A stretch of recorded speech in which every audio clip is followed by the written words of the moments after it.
Muy buenas las palabras de Pedro José Moreno y viene acompañado nada menos que de Antonio Mayor y Manuel Vélez. Les dejo en inmejorable compañía. Gracias.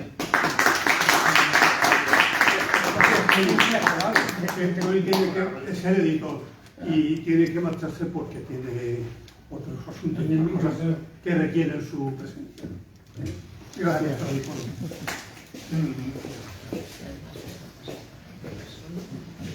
Bien, pues ahora ya empezamos nosotros, ¿no?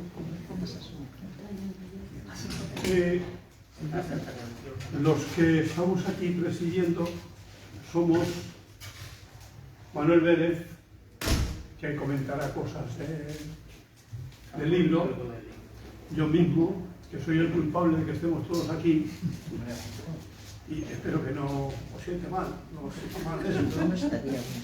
Y Antonio Mayor, que es un lujo estar aquí entre los dos. Tanto Antonio Mayor es un poeta que se sale. No tengo que decir lo que piensa Antonio.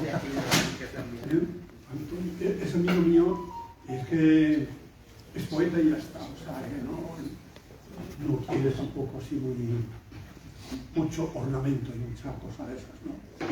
El ornamento que tenemos Antonio y yo es la amistad, más que nada. Luego, además, escribimos poesía y a veces yo la de Antonio la adoro, la poesía de Antonio. La mía es mía y no puedo decir que no la adoro. Los demás a lo mejor no tanto como yo. Y Manuel Vélez es un entrañable amigo, ha trabajado mucho conmigo en Amigos de la Poesía, estuve llevando el taller de poesía durante varios años, sabe de poesía un montón, es doctor en poesía, es poeta, escribe, tiene su estilo propio, un poco peculiar, pero interesante. Yo le animo mucho a que escriba en esa línea suya, porque es la suya, y no es muy común. Y a veces la variedad aporta un plus de gusto, de gozo estético. Y nada, después de estas pequeñas palabras, ya Antonio, que es el prologuista del libro, y algunos golpecillos me dio,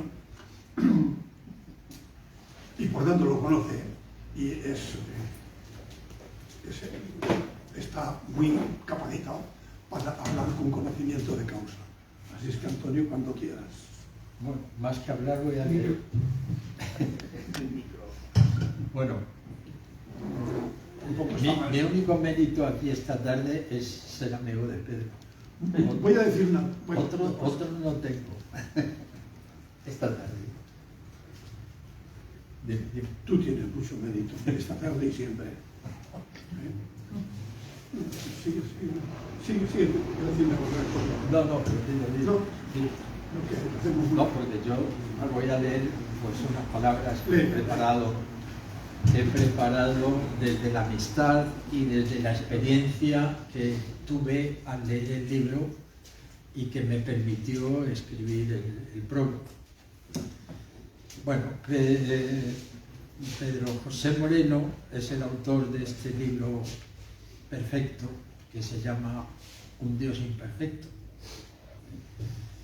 Y en él trata el tema de nacer y vivir. Vivir es nacer, ir creciendo. Este proceso de alumbrarse al mundo, es el hilo conductor de estos poemas de Pedro José, que hoy presentamos por segunda vez, que es un lujo. Pocos libros de poesía llegan a una segunda edición, pero Pedro tiene méritos para eso y más. Ya en las citas iniciales del libro se nos marca la ruta que ha de seguir la lectura. En ellas el poeta José Albi nos dice que el poema es nuestra historia y algo más. Ese algo más es el alumbramiento de un futuro. El gran poeta y amigo Rafael Soler nos anuncia aquí que nacerás cuando ames y entonces vivirás, tomarás posesión de la vida. Pero claro, la vida tiene un límite y Goethe lo señala en la cita elegida, el hecho de no poder llegar, y por eso el título, un Dios imperfecto, es consustancial al hombre. El hombre vive, se engrandece, pero nunca acabará de llegar. Estas ideas son las que nuestro poeta va desarrollando, entre otras, en este claro y maduro poemario.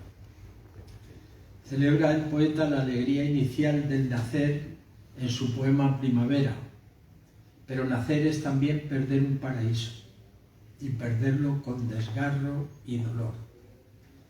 Ese desgarro y dolor lo fija el poeta en delicadas imágenes. Nací despacio como si un ave dejase caer ingrávida una pluma sobre la nieve fría de las sábanas, dice Pedro José. Yo vengo del ayer, de una sombra olvidada, dice también. Tuve que empezar a nacerme de nuevo. Nacer no es suficiente, hay que renacerse. Ya lo decían los clásicos. Nacemos tam quam tabula rasa, como una tabla desnuda. Sobre ella hay que extender la cera, tomar el punzón, ir escribiendo la vida cada día. No olvidemos que también para el poeta escribir es vivir. Se nos da la materia, pero también la tarea laboriosa de ir dándole forma. Larga y trabajada es la escritura con la inteligencia de los dedos, o esencial cuenco de barro con la caricia de las palmas de las manos. Son metáforas que utiliza Pedro en su libro. El hombre es un artesano de sí mismo, y esa es la filosofía de Pedro José. Hay un inicio espléndido del poema La vida es hoy. No me resisto a leerlo. A veces pasa el tiempo y no escuchamos el cántico gozoso de los mirlos, la música del agua entre las piedras, el latido vital del universo. Y el poeta reflexiona, vivimos sin gozar, sin darnos cuenta de que el verdadero vivir en profundidad está asentado en sensaciones simples, cotidianas, y todo por la ansiedad de llegar. No sabemos muy bien a dónde. Y dice Pedro, la vida es hoy, ahora no es mañana, y así cuando la muerte venga me encontrará viviendo. Dios no se ausentó después de crear el mundo, sigue presente en él y en cada criatura. Y dice Pedro, está Dios en la flor y está en la espiga. Hay cierto panteísmo en el poema Habitante de la Tierra, en el que hay también ciertas resonancias de Vicente Aleixandre. Al igual que Dios está presente en sus criaturas, el corazón del poeta no está solo en su pecho, sino en cada brizna de hierba, en toda la naturaleza, en el canto del mar y en los otros seres humanos. Este tema, donde el poeta se funde con la naturaleza, se repite en varios otros poemas. En resumen, la poesía de Pedro es una poesía existencial, religiosa, amorosa, en algo autobiográfica, y es un canto a la naturaleza, reflexión, elegía y también oda. Y todo esto compendiado en un lenguaje claro, con metáforas, signos y símbolos transparentes. Poesía clásica, poesía compasiva con el lector actual, poesía aprovechable y útil. Pedro José se nos muestra en este poemario como uno de los poetas más eficaces a la hora de conectar con el lector, para transmitirle, en su caso, la sabiduría que acumula en su ya larga trayectoria de hombre comprometido con la humanidad y la poesía. Y por eso es capaz de hacer una segunda edición de este libro estupendo. Muchas gracias a todos.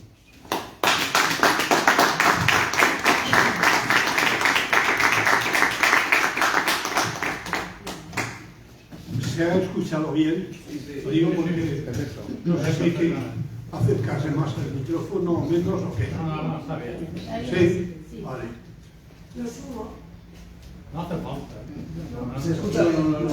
Ahora, Manuel Vélez ya lo he presentado anteriormente, pues él va a hacer un comentario del libro. Espero que... Bueno, dentro de mis posibilidades... que son muchas. Bueno, pues cuando queréis empiezo ya. Ya. Bueno, pues Pedro José Moreno Rubio representa para amigos de la poesía, y creo que también para cualquier asociación en la que haya figurado, una figura entrañable que ha potenciado la poesía en su ámbito cultural amplio y extenso, como pocos han conseguido, y que ha trabajado de manera esforzada durante muchos años para solidificar y asentar el nombre de Amigos de la Poesía como la institución literaria más prestigiosa en el ámbito valenciano, convirtiéndose en nuestros días en una especie de presidente honorario. Su participación en múltiples eventos y publicaciones ha elevado nuestra dignidad y calidad hasta convertirse en imprescindible. Baste recordar, por poner algún ejemplo, la publicación de los primeros 50 años de historia de nuestra institución, así como los sucesivos colofones de 5 años cada uno, las 3 antologías publicadas con poetas nuestros con lo más granado de la poesía valenciana. De ellas, después destacamos el segundo peldaño y celebración de la palabra. Aparte de todo ello, su preeminencia en la cultura valenciana y en concreto en la poesía es más que indudable, debido fundamentalmente a su perseverante personalidad y a la calidad no exenta de esfuerzos por conseguir un ritmo impoluto y sereno que se resuelve con una sencillez y claridad meridiana, consiguiendo así una poesía armoniosa con tintes clásicos y fragancia castellana. Pedro José Moreno ha tomado el camino de otros grandes escritores. Nunca hay nada que rompa el ritmo, un ritmo estable de artesano del lenguaje que sabe llegar a la perfección dentro de una aparente facilidad. El afán de perfeccionismo lo ha llevado a una pulcra realización formal, no exenta de la riqueza en un contenido tachonado de connotaciones. Su evolución, por lo tanto, se ha asentado en esa solidez del lenguaje que le permite los más variados contenidos, incluso del erotismo, como se demuestra en uno de sus últimos libros, La piel del deseo. El amor mundano se opone al místico amor divino, y en Pedro ambos caminos contrapuestos pero congeniados son posibles. ¿No ha ocurrido muchas veces que el lector, atrevido o descreído, confunde los delicios místicos de San Juan de la Cruz o de Santa Teresa con amores terrenos, rayándose en la devoción muy humana de un cuerpo físico por el otro? La verdad es que ambos amores tienen su punto en común, que es ese sentimiento elevado en el que lo místico, a través del amor puro e incontaminado, se convierte en nuestra esencia. Pedro José Moreno es una muestra viva de esa simbiosis. En fin, tampoco voy a abundar mucho en esto porque no está presente en el libro que estamos comentando, pero bueno, digamos que pertenece a otras propuestas también mostrar la atracción, que eso se ha visto en otros libros, que despiertan las mujeres a través de la belleza y lozanía de las antiguas reinas. Vaya pues este comentario como un anticipo de la admiración debida que hay que otorgar a quien se ha dedicado a la poesía en cuerpo y alma, a pesar de su carácter novenal y de antinegocio, porque la verdad no se gana mucho, y que ha sabido congeniar la riqueza subyacente en todos los aspectos de la vida sin que haya contradicción en ellos.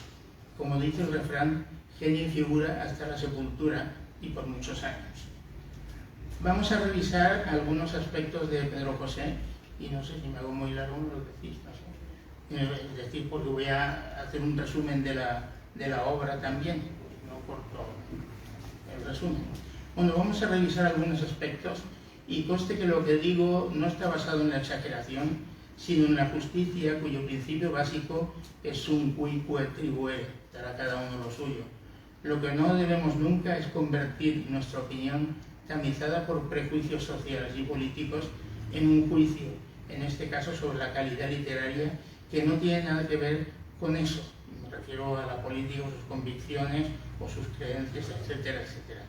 Por su culpa se han minusvalorado muchas veces a notables figuras de nuestra historia literaria y se le ha dado preeminencia a otros rayana en la exageración. Pedro José Moreno ha sido y es uno de los poetas actuales que más destaca dentro de la poesía valenciana actual. Tiene unas cualidades intrínsecas propias con las que consigue que no haya ningún elemento disonante en sus poemas, por lo que todos los temas se resuelven con una musicalidad digna del clasicismo, y si a ello se une el uso de la retórica y de la condensación del pensamiento, no hay palabras de sobra en sus poemas.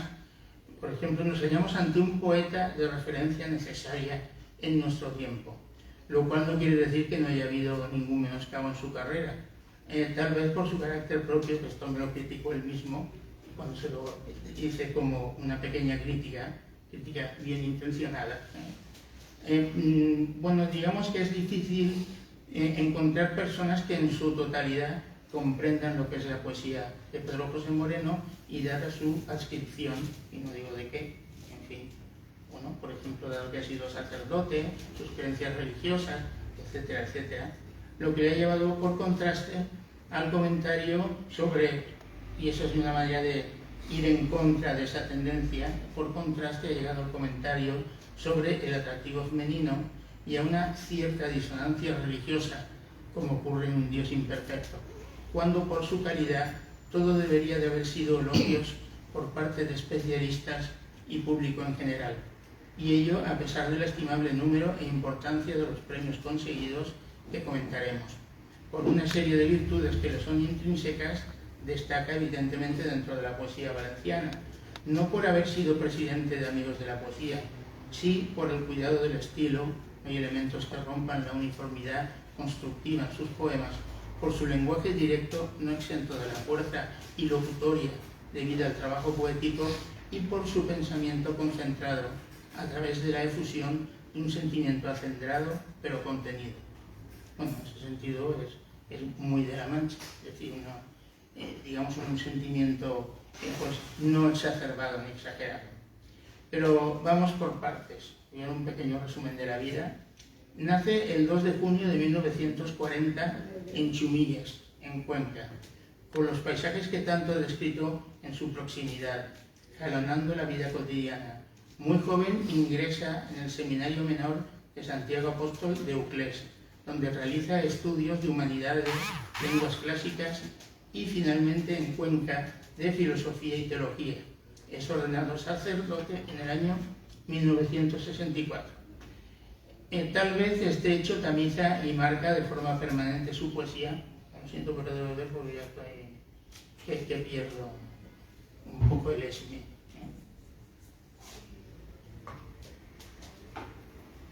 Tal vez este hecho tamiza y marca de forma permanente su poesía, no solo por su carácter religioso, sino también, y por encima de ello, por el carácter místico que imprime al amor mundano. Yo lo tengo conceptuado por su misticismo, pero no a la antigua. La mística del siglo XVI tiene que ver con un eco lejano, como un eco lejano con su poesía, pergeñada más por la modernidad del siglo XX, con una imbricación e implicación consciente en el verso libre, aunque con el ritmo muy cuidado, como hemos comentado antes, y con un pensamiento complejo que subyuga, atrae al lector por su aparente sencillez. Así, el poco informado se queda con la apariencia y el docto penetra en su fuerza ilocutoria y sus presuposiciones. En este enganche religioso lo que lo hace nacer como poeta. Ya en Ser de Presencia, 1983, aparece el elemento místico a través de una manifestación inefable de lo divino que sin embargo es verbalizada. Igualmente ocurre en Mi Dios es mi madre, 1989, donde la teología aprendida se convierte en la idea de unión de la divinidad con el todo, muy al estilo de las vías en 3 niveles de San Juan de la Cruz y por ende alcanza el amor como esencia para entenderlas. Se trata de un misticismo pragmático que no está alejado de la realidad cotidiana. Como párroco de área de la Obispalía y de Valencia, en el barrio de la Amistad y de Benicalap, se acerca al sufrimiento de los desfavorecidos como un ejercicio cotidiano y caritativo, y eso lo hace navegar por la senda de la comprensión de la realidad y su plasmación a través del lenguaje, aunque nunca pierde la elevación que le acerca al sentimiento divino y a la poesía. Toma otra senda posteriormente y su vida se orienta hacia lo humano y el matrimonio, lo que se refleja en sus siguientes libros: Inefables racimos, del año 1992, y Mujer de Luna, del año 2000, que muestran un amor mucho más terrenal. Sus premios literarios son abundantes y pródigos de referidos, así que no los diré todos. Ya desde la lejana fecha de 1961, por un artículo publicado en el diario Ofensiva, recibe su primer premio. Cuando se traslada a Valencia en 1970, comienza una amplia labor cultural a través de la agrupación musical Nuestra Señora de Tejeda y posteriormente del Centro Cultural del mismo nombre en el barrio de Benicalap. Cuando en 1983 ingresan Amigos de la Poesía, entra en otro campo artístico en el que va subiendo posiciones hasta alcanzar la presidencia en el año 2003, haciendo una comparación con su producción poética, asciende peldaños místicos que lo acercan a la divinidad. Bueno, es una broma mía, al estilo del pensamiento del siglo XVI. Lo cierto, y bromas aparte, es que consigue impulsar todas las entidades culturales en las que se integran. Así ocurre en Amics del Marítim, donde lo distinguen con la insignia de plata y con el premio Amics d'Or de literatura en el año 2002. También ocurre cuando ingresa en la Academia Mundial de Ciencias, Tecnología y Humanidades, ya que recibe en 2004 la placa al mérito académico. En este mismo año se le otorga el premio Vicente Gaus del Ayuntamiento de Valencia con el libro No detengáis el alba. Hablar de sus premios puede resultar largo y excesivo para el tiempo del que dispongo. Citaremos, no obstante, que varias veces ha sido finalista en los premios de la crítica de la Comunidad Valenciana y que con el libro Donde nace la luz del año 2009 ha obtenido el segundo premio nacional Vicente Mójica del Ayuntamiento de Alicante. Bueno, pues amplia como sus premios, su obra es significativa a través de su propósito esencial, que se puede entender simplemente citando algunos títulos. Apenas voz, tal vez viento, 1983, Albriciador de auroras, 1984, Ben Raquel, Agua dulce, del año 37, Nido de crisálidas, etcétera, etcétera. Y lo que se nota, evidentemente, es una evolución hacia una poesía, digamos, con una mística aplicada a la realidad, es decir, aplicada al amor humano.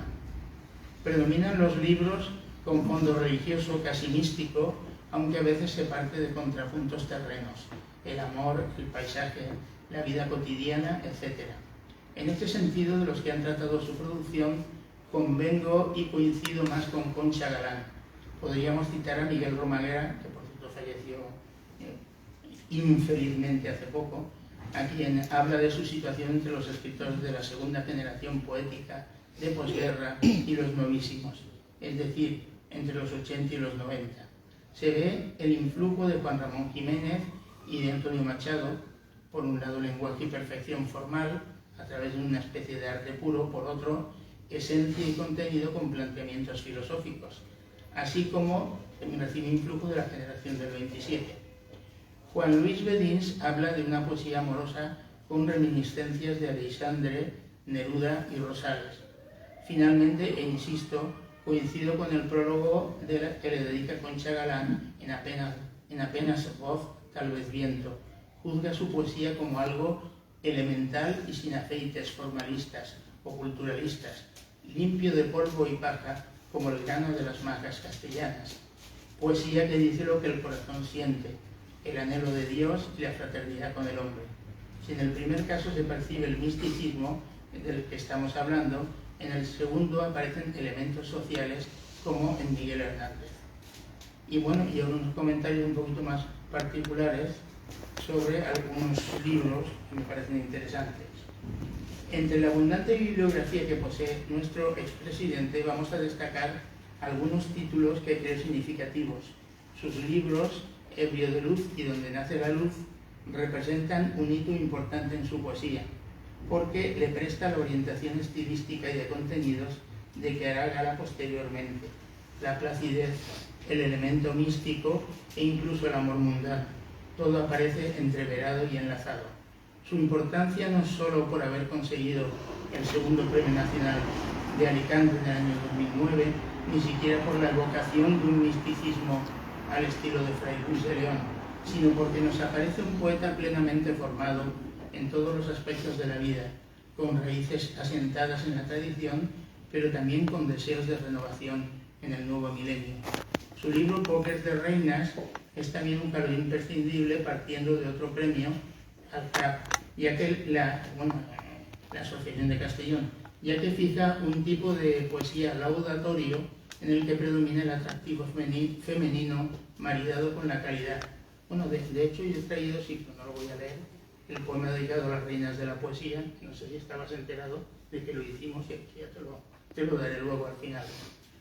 Destaca el enardecimiento de su canto alegre e ilusionado que se perfila en el alma de las cosas, en las personas, en el verbo inefable pero referido que ilumina el atractivo, las connotaciones y la presuposición de una mujer ideal y pujante que conturba la esencia del cuerpo y el espíritu.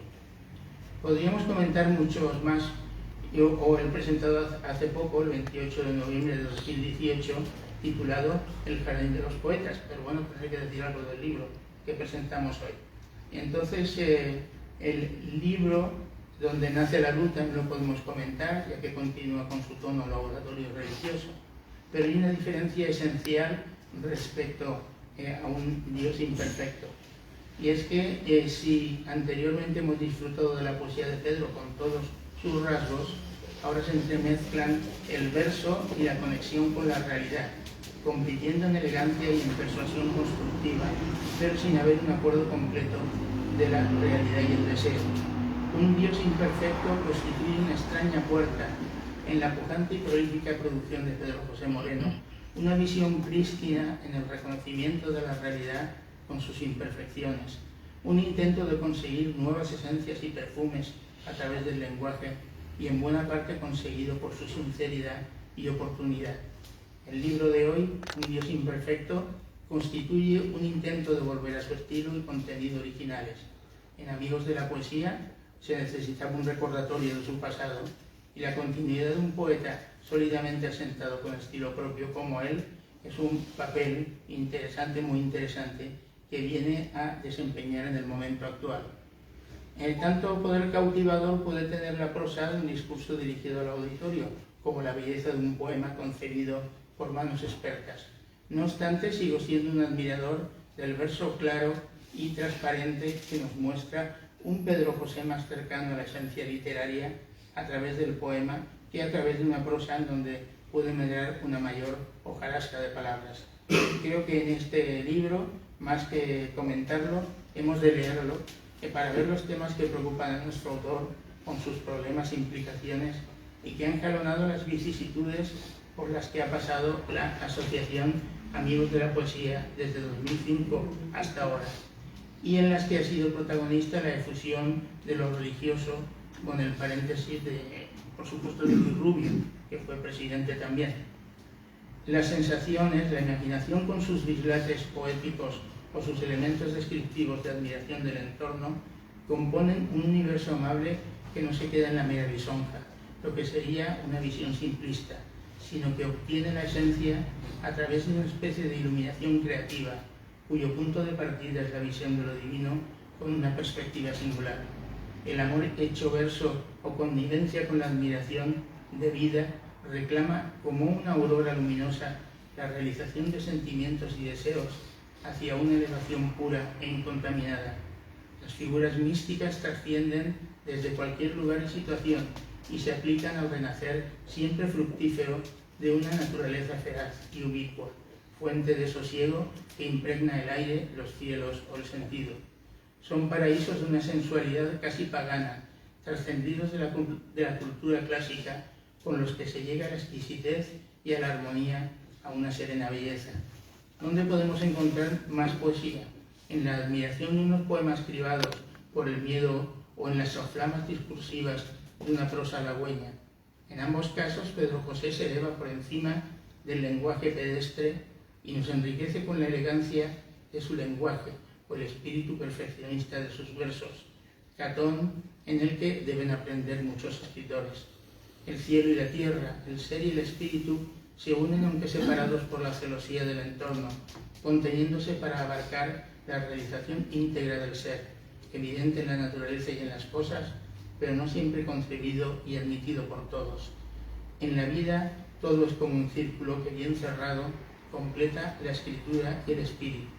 Un Dios imperfecto constituye esa llave que cierra, esa clave de bóveda que representa el recorrido alambicado de los últimos años. Para ilustrarlo, nada mejor que el poema del mismo título, donde se da la esencia del espíritu humano, tan imperfecto como su propia naturaleza. Tenemos en nuestra esencia la base de lo divino, que necesita perfeccionamiento y que probablemente lo conseguirá en un futuro. Todo al estilo de Fred Hoyle, que no sé si lo habéis leído, pero que da una idea muy interesante del origen divino del mundo actual y del final, que también está en la integración en Dios. Dios está al principio de todas las cosas, pero también es un destino último al que accederá la especie humana cuando haya alcanzado un estado cercano a la perfección. Así el ciclo de la evolución se habrá completado. No obstante, podemos hacernos la siguiente pregunta.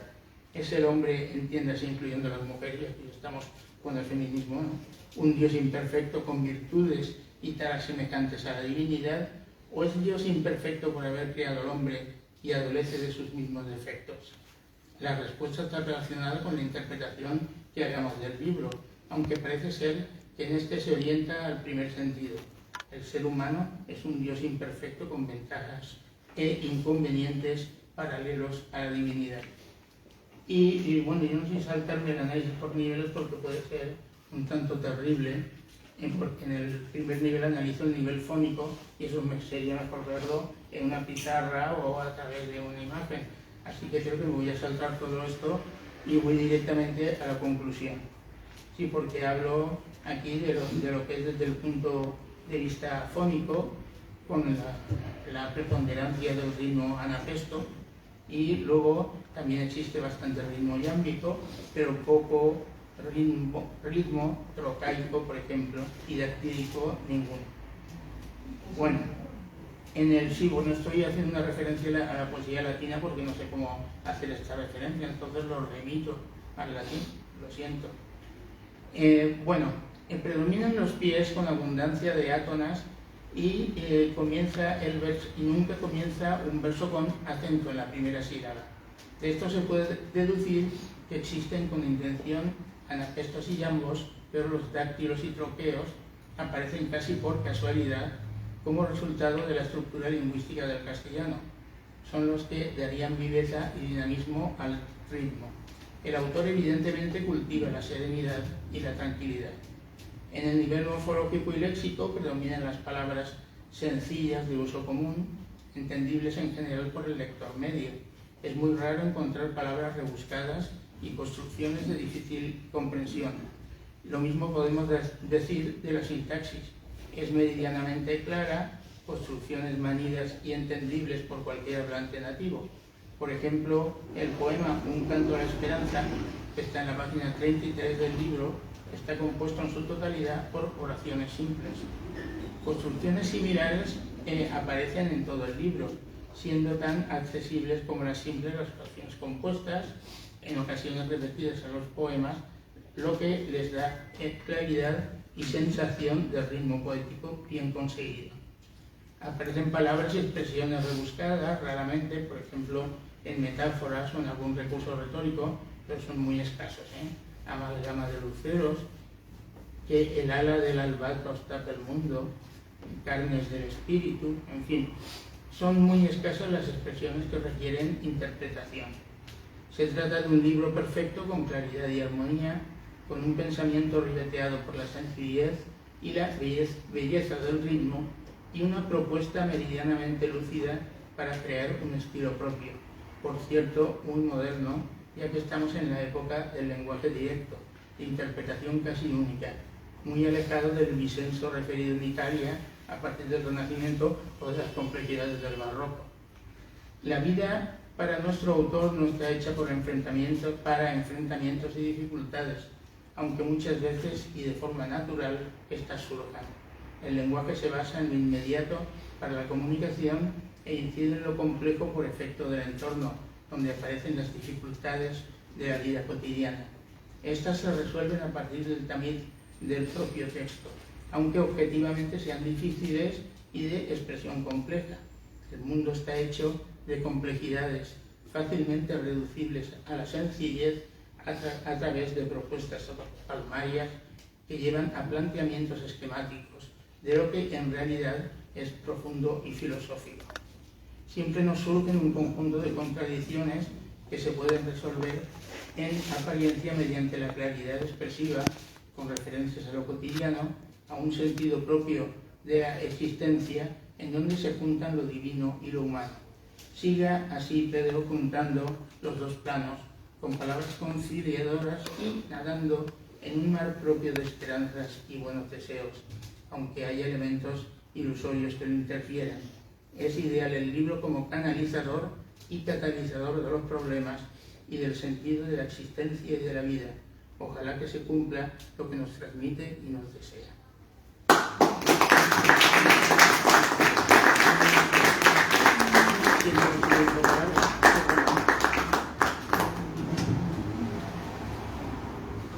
Un poquito de agua, porque Estoy por la boca seca.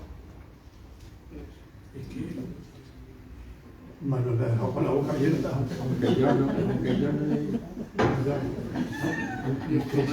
Un análisis de mi estilo. no he hablado, pero Sí, también también quieres. Si queréis un vaso me de has agua. dejado la boca ¿A seca. quién se le puede negar un vaso de agua? Pues aquí. Ahora, ese ahora, como decía Umbral, yo he venido a hablar de mi libro. Voy a hablar pocas cosas de mi libro porque no me gusta hablar yo de mi libro. Es decir, creo que lo que tiene importancia es que lo hablen los demás y que además hablen bien. Eso es lo que tiene importancia. Que, lógicamente, yo si hablase mal de mi libro sería tonto y estúpido. Por tanto, como no me tengo por ninguna de las dos cosas, no voy a hablar mal de mi libro. Pero sí que voy a hablar de mi libro. En primer lugar, yo entiendo, en un libro trabaja mucha gente, no solamente el que lo escribe. El que lo escribe tiene que hacerlo bien, porque es uno de los elementos sustanciales del libro. Entonces tiene que, el producto que ofrece tiene que ser un producto de calidad, porque todos cuando compramos algo de calidad. Por tanto, no se puede publicar cualquier cosa. Hay que publicar un producto de calidad. Yo de la calidad como escritor no voy a decir nada. Ya lo han dicho ellos. Exagerando un poquito la parte más positiva. Es que eso de traer amigos, pues es lo que tiene, ¿eh? Pero es que si no son amigos, a lo mejor no quieren. Por tanto, pues eso, yo he traído a dos buenos amigos que además son muy entendidos y además son unos poetas como la copa de un pino o más alto. Uno de los elementos que yo miro mucho es la portada. Esta portada es una obra de arte. No la he hecho yo, evidentemente. En esta portada tiene algo que ver Antonio, ya que quien la ha diseñado y la ha realizado ha sido su hijo Carlos. Es una obra de arte, esto ya vale muchísimo, le da un montón de valor al libro. Y además, como ocurre una cosa, y es que las cosas nos entran por los ojos, es importante cuidar la portada de un libro. Yo creo que una de las cosas que ha motivado que este libro haya podido ser premio Dulcinea de Castilla-La Mancha, una de las cosas ha sido esta magnífica portada. Luego entra también el trabajo editorial. O sea, no es lo mismo editarlo de cualquier manera que una edición perfecta. Y yo creo que aquí se da también ese tercer elemento, de que el equipo editorial ha trabajado muy bien la edición del libro, así como la edición de toda la colección. El día 22 de marzo van a tener oportunidad de ver aquí a todos los autores de la colección Nigredo, cual se ha dedicado el libro, y van a ver que la colección completa es una colección que vale la pena. Es una de las colecciones más completas que yo conozco por la calidad pareja, diríamos, aunque de los autores, aunque hay sus más, es decir, se aprecia mejor poesía o más acierto en alguno de ellos que en otros. Bueno, eso es muy dado más además porque la poesía consiste también en gustos, según el gusto de unos o de otros, y en una misma persona según la situación en que te encuentras. Unas cosas que hoy te parecen bien porque estás en un estado de ánimo determinado, dentro de una semana a lo mejor te parece otra cosa porque estás en otro estado de ánimo determinado, distinto. Bueno, y no voy a enrollar yo tampoco en esto.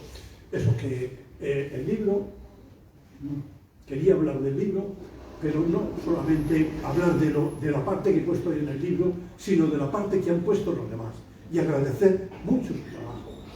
Yo entiendo que el mundo de la poesía a mí me encanta porque te encuentras con magníficas personas, como estas dos que me acompañan, y como otras que no me acompañan hoy, pero que en otras ocasiones me han acompañado, y cuyos libros puedo leer y puedo imbuirme de sus pensamientos, de sus sentimientos, de su manera de sentir y consentir en el sentido de sentir con ellos la vida.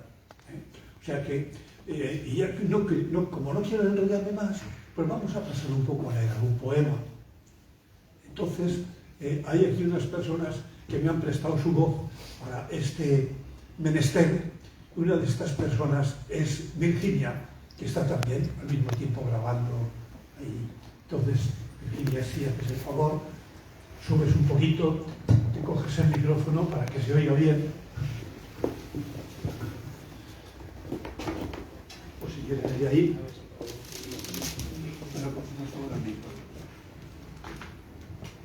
Soy la primera, abriendo el acto poético. Bueno, ante todo, felicitar a Pedro José, Antonio Mayor, a Manuel Vélez, magníficos exponentes de la poesía valenciana. Y también las gracias por la invitación a leer este maravilloso poema. Diferente. Me invitaron a colocar mi voz donde lo hacían todos, mis silencios, donde un dedo infalible señalaba.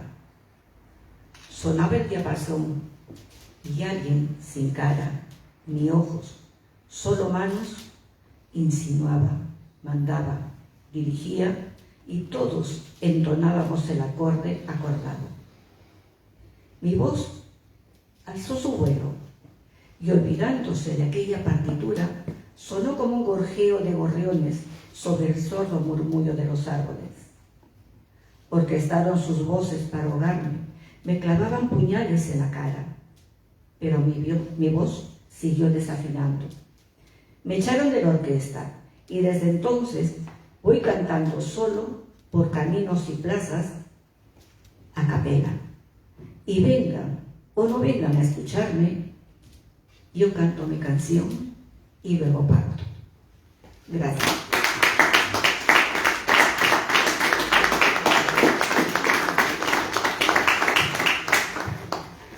Bueno, Juan,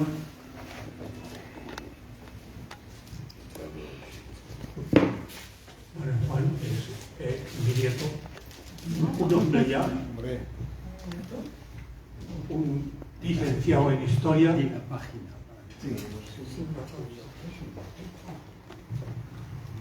Muchas gracias. Voy a leer el poema llamado Aprendiz de Poeta de la página 39, por si lo quieren seguir. Para mí no es solo un honor estar aquí hoy y compartir este poema con ustedes, ya no solo por el hecho de estar con ellos, sino porque, como bien ha dicho Pedro, es mi abuelo y siento el orgullo de estar aquí y poder leer este poema llamado Aprendiz de Poeta, porque aparte soy aprendiz suyo y cuento con la gran suerte de que es mi maestro, uno de los mejores poetas que ha tenido este país. Dice así: nunca me quitó el sueño ni ando desalentado si la fama mi nombre no recuerda. Todo cuando pudiera desear está dentro de mí. A nadie pertenezco, soy una puerta abierta, un hogar confortable, fuego fugaz, espuma, aprendiz de poeta. Soy un nido esperando, un hombre aún por nacer, que se mira en la lumbre de su infancia. Viví solo, escuchando palabras encendidas, oyéndolas caer como gotas de lluvia sobre el alma. Cerca de la belleza, yo me desnudo y canto, ardiendo todo entero envejecí.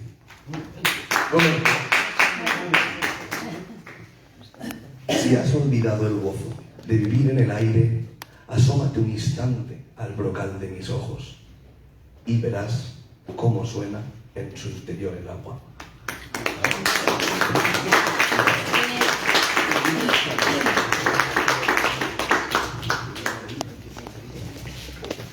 Yo también voy a leer un par de poemas, porque a mí me gusta leer mis poemas, porque soy yo quien los ha parido y soy yo quien los entiende, como quien mejor entiende a un hijo a su madre, ¿eh? Entonces pienso que el poeta, el que ha escrito el poema, el que lo ha parido, es el que mejor lo puede expresar. Luego después con palabras, de manera que no sean solamente la letra muerta pegada aquí en el libro, sino una letra viva. Vamos a ello. Voy a leer un poema que está en la página 27 y que me recuerda un poco la infancia, porque era un juego que hacíamos nosotros, los pequeños, los niños, en las tardes soleadas de primavera y de verano menos porque había que currar mucho y había que trabajar y no teníamos tiempo para ello, pero sí en las tardes soleadas de primavera sí que nos íbamos allá sobre el césped de la puesta de la torre y nos poníamos a jugar como locos. Nos olvidábamos del tiempo y cuando nos queríamos dar cuenta ya se nos había hecho de noche sin sentirlo. A veces al ir a casa teníamos alguna reprimenda. A pelo, pelo, hierba. A pelo, pelo, hierba, donde cantan las culebras. Al salir de la escuela, pan y miel y subir a la cuesta de la torre. Mi madre tendió la ropa al sol y se fue al río. Siempre se estaba yendo, pero cuando venía era una avalancha de ternura. Como ella, yo también me iba subiendo a lo más alto de la cuesta. Las cosas y las casas se apartaban al sentirme pasar. Otros niños veían afluentes y cada vez la calle era más ancha y luego era ya un mar, una explanada verde en lo alto de la cuesta de la torre. Es primavera. Lo sabemos los niños y los pájaros porque sentimos ganas de volar. La cuesta era una enorme alfombra verde que nos llevaba a un mundo imaginario. Nos hacía cosquillas en los pies la hierba y el aire con ternura nos besaba. Piadosamente el sol se despedía. Nosotros nos sentábamos en círculo y cantábamos besándole las barbas a la tierra. A pelo, pelo, hierba, donde cantan las culebras. Era oscura la noche como boca de lobo. Cuando acostó mi madre a sus 3 hijos, yo aún no estaba.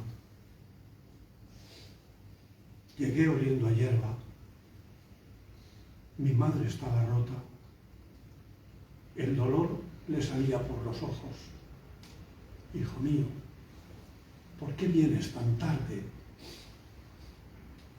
No sabía volver, madre, le dije. Solo sé irme. Cuando se van los hijos ya no vuelven, porque la vida es irse, ir subiendo la cuesta hasta su vértice, hasta que suenan las campanas del crepúsculo, anunciando que el día ha terminado.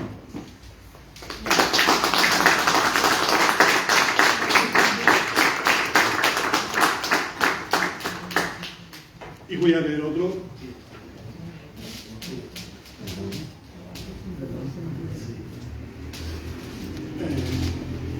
Habitante de la tierra. Antes, tanto Antonio como Manuel lo han citado de alguna manera. Tiene una cita de Vicente Aleixandre que dice: los árboles, las espumas, las flores, los abismos, todo supo de vuestra presencia invisible. Página 97. Dice: Dios no hizo el mundo y se marchó de copas. No está Dios en las nubes. No es un Dios encerrado en un círculo de ángeles.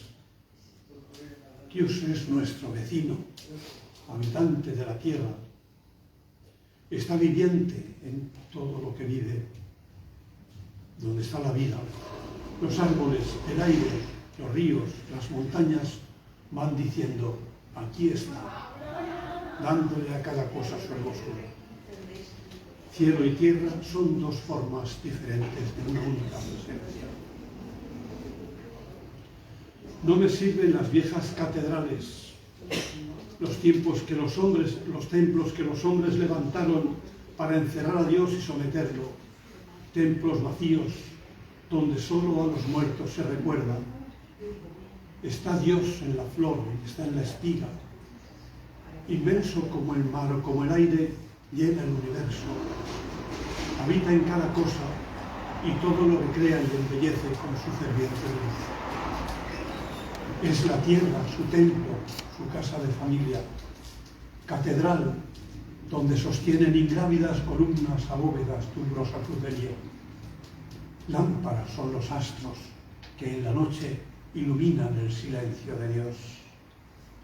Altar son las montañas imponentes donde elevan las piedras sus manos suplicantes. Incienso es el perfume de las flores. Agua de bendición los manantiales, donde pasan calladas procesiones de peces y se eleva un coro nostálgico de algas. El mar, una gran pila bautismal donde la vida nace y borbotea hacia su plenitud. Y los vivientes todos entonan con diferentes formas un himno de alabanza al Creador. No somos los tristes sacerdotes que han secuestrado a Dios. Somos los sacerdotes de la vida, ocupados en los arduos trabajos de la tierra.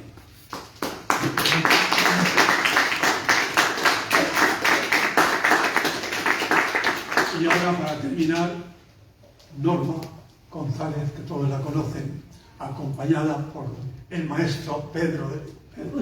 Ya me estoy adjudicando su música, y eso no vale. Julio Delgado, un hombre recio en la música, con la guitarra, un hombre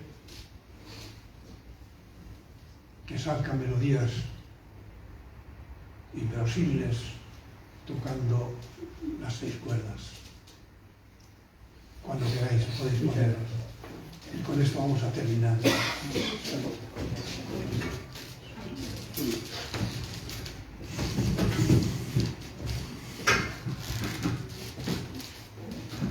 Mientras ellos se acomodan, aprovecho para daros las gracias a todos los que habéis querido estar esta tarde con nosotros. Espero que disfrutando de la poesía. Algo de rollo ha habido por nuestra parte, pero bueno, sobre todo poesía y la manera de entenderla y de explicarla. Gracias a todos y escuchamos ya.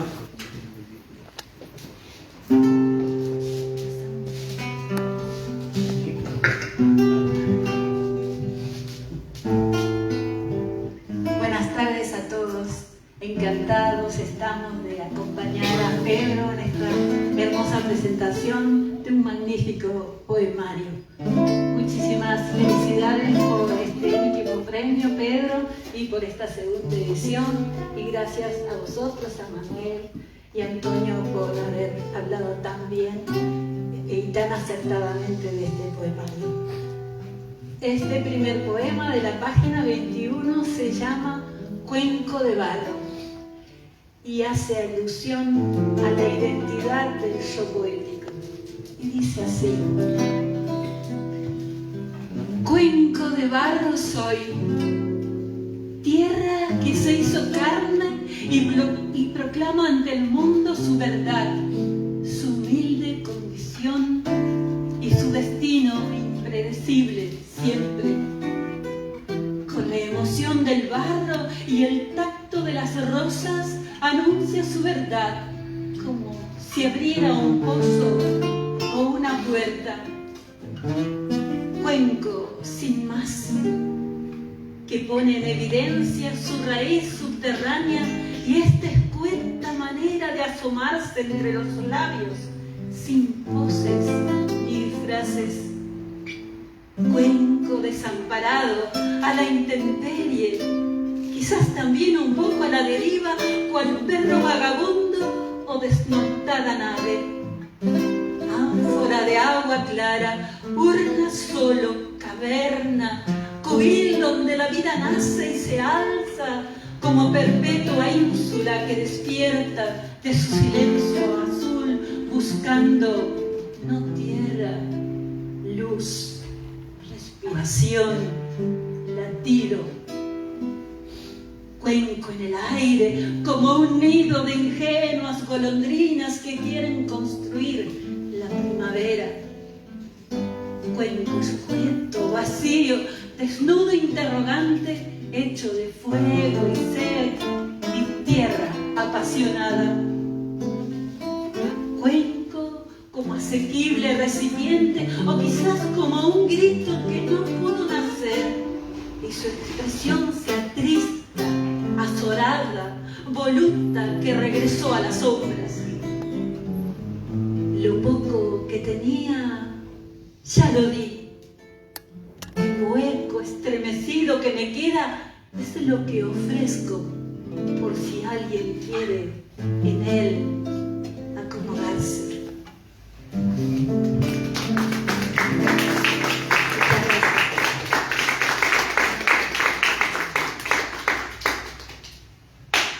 Segundo poema de la página 23 se llama Las campanas. Un día se llevaron las campanas. El pueblo quedó mudo y sintió miedo.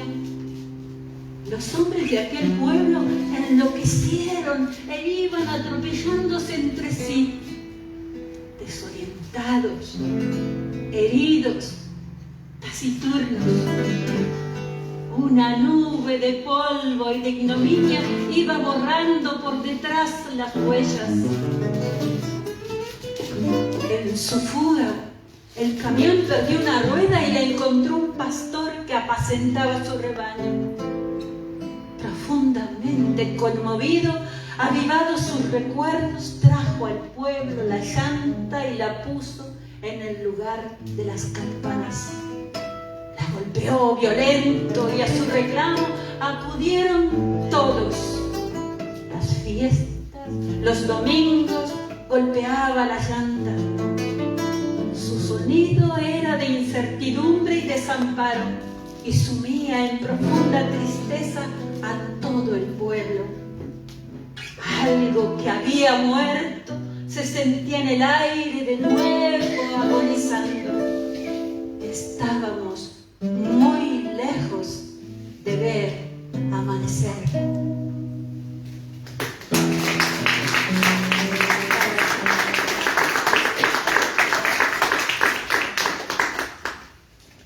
El siguiente poema es de la página 59 y está dedicado a su madre y es un poema extraordinario. Se llama Un colmenar de amor. Mi casa era una venta del Quijote, posada en el lugar o castillo rural amurallado por paredes roídas, piedras viejas agrisadas de haber rodado tanto. Una mujer, mi madre, tenía aquí su rutina sin más trámite que su voluntad de vivir. En el amanecer de pucheros y tréteres caían sobre mí como un lento goteo sus palabras ordenando las cosas. Un colmenar de amor era mi madre, siempre su aliento fresco, su pisada ligera, el roce inolvidable de su mano, el beso contundente, la caricia.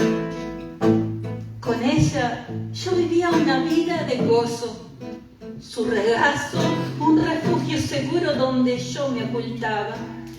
Su sombra matinal se extendía fragante sobre mí que, absorto, contemplaba el increíble girar del universo. Por las ramblas del tiempo caminaba explicando el misterio de la miel y la espiga. Me enseñó a trabajar, a ver crecer el trigo, a regar las macetas, a interpretar el vuelo de los pájaros. Me aseguró que a veces los caminos difíciles nos llevan a los más bellos lugares. Me sorprendía la noche entre puntadas de hilo negro surciendo los recuerdos, las verdades dormidas. Pero si un corazón está cansado, ya nada sobrevive. Y se marchó, dejándome al lado de mis botas una lágrima. ¿Quién encenderá hoy el aire cuando su amor me falta? Para cantarle traigo a su regazo los numerosos ríos de silencio, el verde pacientísimo de la pradera mansa, el rumor eufónico del bosque. Para sus sueños, bellísimas gacelas robadas a la sangre encendida del crepúsculo, el laboreo constante y tenaz de las abejas y las mieles dulcísimas que en su colmena guardan. Le traeré la sombra errante de 100.000 mariposas, la ternura de todos los nidos de la tierra y el afán, la esperanza de todos los caminos. No quiero que se borren en el polvo sus huellas. Por eso, cuando aún queda un poco de su luz, beso la estela clara que me dejó en el aire. Cada día me duermo perdido en memoria.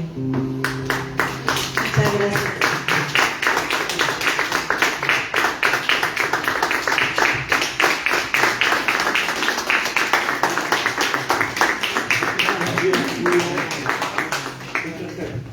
Muchas gracias, Julio y Norma, por vuestro arte. Gracias por lo de hoy, por lo de ayer, por lo de cada día, porque sois mis amigos y todo lo que necesitáis. aquí que también lo sois. Gracias por los que habéis venido. Paco, Pepi, un abrazo muy grande para vosotros y un saludo para toda la asociación de Poetas por la Cultura. Y a todos los amigos, pues eso. Creo que hemos pasado un rato más o menos agradable, ¿no? Por lo menos lo hemos intentado. Ahora después, si leéis el libro, esto ya que habéis escuchado os sirve un poco de guía, ya sabéis por dónde van un poco los tiros, ¿eh? Espero que lo disfrutéis, porque para eso lo hacemos. La poesía es para disfrutarla, para emocionarnos y estar, y sentir ganas de volver a estar juntos y pasarlo bien. Gracias, Julio y Norma, otra vez, que hicisteis bordar estos versos también desde la emisora de Entre Ríos, allí en Argentina o en Argentina. Concepción del Uruguay. En Uruguay. Bueno, pues eso, que allí también leyeron estos poemas. Y en Bangladesh también. Y en Bangladesh también. En inglés. Somos internacionales. Y sobre todo gracias a Virginia, que ha hecho aquí, va a estar transmitiendo el acto. Gracias, Antonio.